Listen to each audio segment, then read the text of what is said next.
Good afternoon, Mr. Chairman. Thanks very much for joining us here post-match against Hurlford. It's obviously been a very difficult week for us here at Rossvale, but if we just focus on the game first of all, I can come and pest you with questions about the week that's been in a wee minute. So the result didn't go our way today. We lost 1-0 to a really good Hurlford side.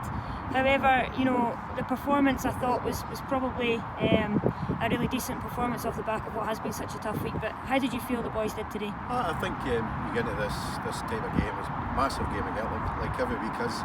And after the week, as you say, it's been very tough for everybody connected with the club, the players also. So you understand that, and you don't know what kind of reaction you're going to get.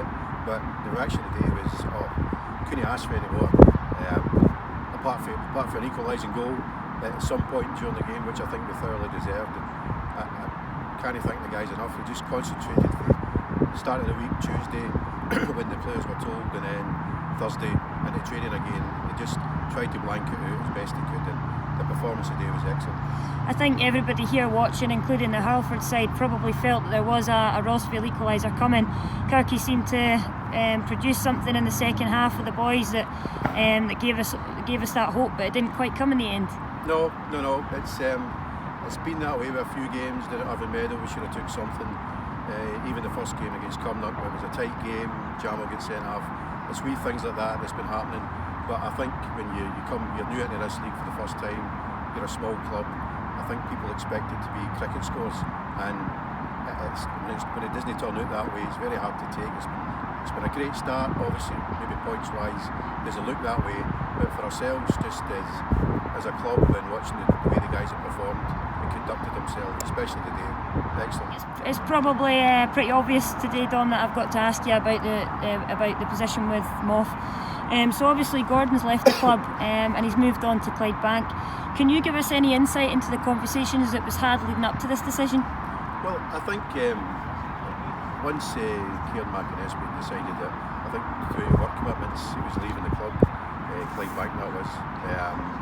Gordon being a previous captain and player of the club, he was going to be number one candidate for Clydebank, and they did everything professionally as we did through the week. We had discussions with Gordon and the coaching staff in the build up to sort of Tuesday, and no easy, very hard to take, to be honest with you.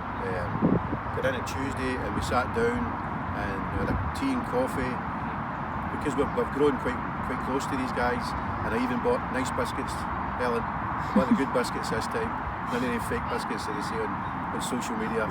And, good decision. And listen, we had a good chat, with a good bit of banter about the last couple of seasons that the guys have been there, and that's what it's all about as far as we were concerned. They made their mind up, they're moving on, and had good conversations with Gordon about his decision, and it goes with our sort of wishes, if you want to call it, because it's still sort of lingering ways. It's hard to take that the three of them are actually gone now. That's a hard thing for us, but the day, and obviously for Tuesday, Thursday and Saturday, Kirk's just stuck his horn up and says, I'll take the team. He's still to make a decision what he's going to do, maybe tonight or tomorrow. I've told him where we stand as a club. We want Kirk to continue as player coach, and whoever we decide on the start of the week, the new manager will be, then hopefully he'll decide to stay.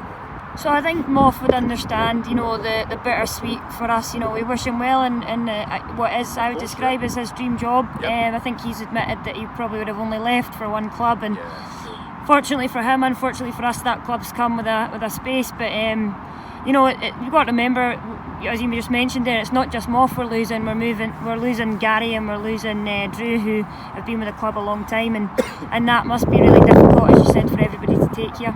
Yeah, as I said, personal friends, we're just to myself with all the guys that we met, and good chats over the time that Drew's been here. It's one of the ones that you've just got to take the personal stuff out the way, and be professional about everything that you do, because you're basically you're running a junior football club, semi-professional. It happens, and you just got to try and move on. It's not the first time it's happened to us, so it doesn't get any easier, believe me. It gets harder. So listen, it's the start of the season. Maybe don't have the points that we deserve, but it gives a new fella coming in he's had quite a lot of games to get things right. You know what I mean? So just want to touch on something you said there. Obviously, Kirky's been in his interim. We'll touch on that in a wee minute. But you just said there he's got a decision to make. Can you tell us what you mean by he's got a decision to make? Well, as far as I'm led to believe, he's also been asked his thoughts on maybe going to Clydebank also. That's that again, personal friend of Kirk. Again, he's close to everybody in the dressing room, so it's even harder for him because he is player coach.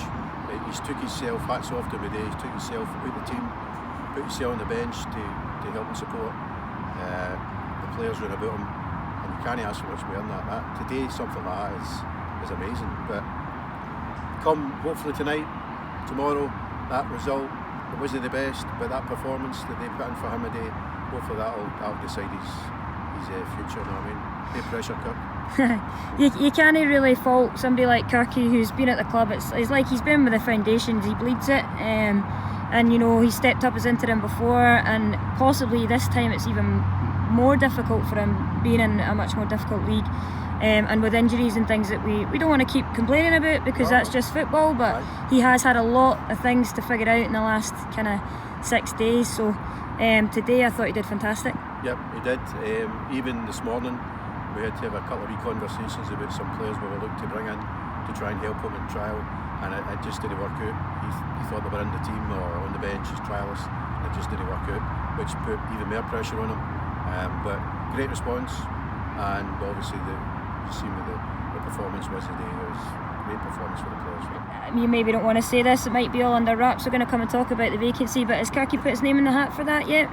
No, he's not. I think he's applied a couple of times and been interim manager a couple of times, and as you say, I think he's maybe now in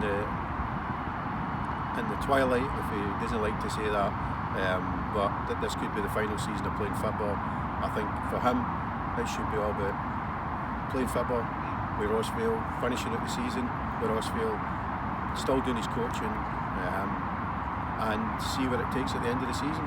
He's far too important, never mind on the pitch, and on the odd occasion he's had to sit aside and be on the bench, so that's just part of football when you bring new players in or whatever, like chop and change, but he's, as you say, he's in with the bricks, and hopefully that'll stay. And we're gonna talk about the vacancy next. I believe that obviously it's been advertised for most of the week now, and the closing is tomorrow at 5:30. Yep. Is there anything you'd like to say to any potential candidates for this job? Well, hopefully they maybe come along the day and seen what they're maybe going to inherit, and I think they won't be disappointed with the club, with ourselves as a committee, and obviously with the squad that's there now. There is some injuries. We do need to add to things. That's part and parcel of just where we are now. We've tried to get bodies in, go out and try to get bodies in, and just guys asking silly money at this stage of the game. It's just really absolutely mental, but that's hopefully, fingers crossed. And when will that decision be made, Dom? Well, there's going to be some interviews on Monday, and I would like to think by Monday night, Tuesday morning, we'll have a good idea of where we are. No pressure to Helen, behave yourself.